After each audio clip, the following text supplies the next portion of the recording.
গুৱাহাটীৰ পৰা প্ৰেমিকাক ফোন কৰি গাঁৱৰ ঘৰলৈকে আহিব কৈছিল। প্ৰেমিকৰ কথা শুনি ঘৰলৈ আহিছিল প্ৰেমিকা, কিন্তু আজি 4 দিনে ঘৰলৈ অহা নাই প্ৰেমিক আনসাৰ। প্ৰেমিকৰ ঘৰত শুই বহি দিন কটাইছে প্ৰেমিকাই। ৰব, কাহিনী ইমানতে শেষ হোৱা নাই। আনসাৰৰ প্ৰেমিকা আকৌ আনৰ পত্নী। 2 কন্যা সন্তানৰ মাতৃ। 15 ফেব্ৰুৱাৰীত প্ৰেমিকৰ সৈতে গুচি গৈছিল পত্নী। 20 ফেব্ৰুৱাৰীত পত্নীক ঘূৰাই আনিছিল স্বামীয়ে। পত্নীক বুজাই মেলি ঘৰত থৈ স্বামীক গুৱাহাটীলৈ গৈছিল, কিন্তু 27 ফেব্ৰুৱাৰীত পুনৰ গ'ল পত্নী। ঘটনা ধুবুৰীৰ তামাৰহাটত। শাহনুদ্দিন মণ্ডলৰ পত্নী এতিয়া প্ৰেমিক আনসাৰ আলীৰ ঘৰত। মোৰ নাম শাহনুদ্দিন মণ্ডল, মোৰ ঘৰ মুছলমান পাৰা। মোৰ ৱাইফ মানে অবৈধ সম্পৰ্ক আছে বেলেগৰ লগত, আনসাৰ আলীৰ লগত। আজি মই 2007 পৰা মই বিয়া পাতিছোঁ। সি অবৈধ সম্পৰ্ক মোটামুটি 7 বছৰৰ বেছি হ'ল। একবাৰ কেছ পেছো হৈছিলে, ঘূৰাই আনিছিলোঁ। যোৱা 15 তাৰিখে গুচি গৈছিলে, আনসাৰ আলী লৈ গৈছিলে গুৱাহাটীত।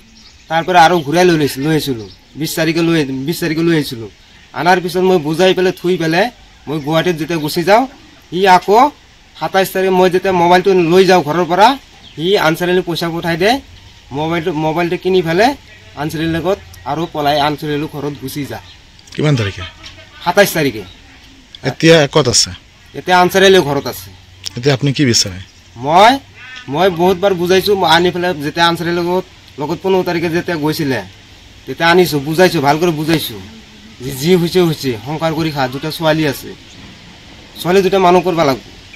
সি মানা নাই, মোৰ কথা না মানি পেলাই আনসাৰ আলীৰ ঘৰত 27 তাৰিখে আকৌ গুচি গৈছে। তাতে লাগে, মোৰ সংসাৰ নকৰে।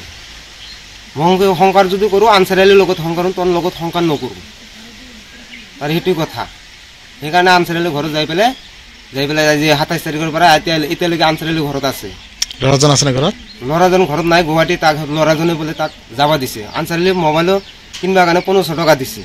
মই যেতিয়া বাৰে মানা কৰিছোঁ যে তই বাহিৰত যাব নালাগে, সি হাতীদুৰাৰ পৰা মোবাইলটো কিনি আনি পেলাই আনসাৰ আলীৰ লগত কণ্টেক্ট কৰি আনসাৰ আলীৰ লগত ফোন কৰি পেলাই আনসাৰ আলী তাক ঘৰত যাব দিছে। সি ঘৰত গুচি গৈছে। ৰাইজৰ মানুহ গোটাই জানে, ৰাইজৰ মানুহ বুজাইছে। গাঁৱৰ নেম্বৰ আছিলে, নেম্বৰ আহি পেলাই বুজাইছিলে। মোৰ ভিনি আহিছিলে, বুজাইছিলে। মই কাৰো কথা নুশুনো। মই গুৱাহাটীত আছিলোঁ, সি মোক নজনা কৰি এই তাৰ ঘৰত গুচি যায়। বহুত বুজাইছে, নেম্বৰো বুজাইছে। এতিয়া কি তাতে সংসাৰ কৰিব? সি তাতে সংসাৰ কৰিব। আনসাৰ আলীৰ ঘৰত? আনসাৰ আলীৰ ঘৰত আমাৰ ঘৰৰ পৰা ৰাস্তাৰ কাষত। গাঁওখনৰ নাম কি? মুছলমান পাৰা। থানা তামাৰহাট। মই এইটো শান্তি বিচাৰোঁ।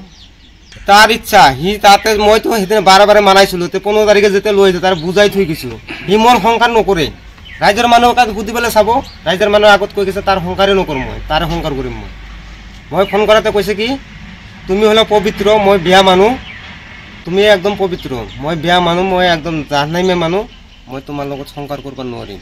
মই পাপী মানুহ, মই পাপী, তাৰ লগত পাপ কাম কৰিছোঁ। মোৰ ঘৰত আছে। ছোৱালী 2টা কৈছে যে মায়ে যদি এই ঘৰত আহে আমি 2টা ঘৰত নাথাকোঁ। যি ক'ব ছোৱালী 2টা মায়েকক নালাগে, বাপকো লাগে।